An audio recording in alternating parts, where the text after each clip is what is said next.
How to install Samsung Smart TV. Step number 1. Unbox and prepare the TV.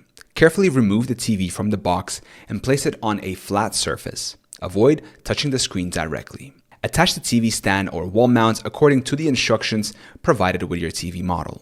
Step number 2. Connect cables. Plug the power cord into the TV and then into a power outlet. Connect any additional devices like a cable box, gaming console, or streaming device to the HDMI ports on the TV. Step number 3. Power on the TV. Press the power button on your Samsung remote or on the TV to turn it on. Step number 4. Follow the on-screen setup. Use the remote to navigate through the setup process. Select your preferred language, connect the TV to your Wi-Fi network, and sign in to your Samsung account if prompted. Step number 5. Configure channels. If you're using an antenna, go to Settings, Broadcasting, Auto Program to scan for available channels. Step number 6. Access the Smart Hub.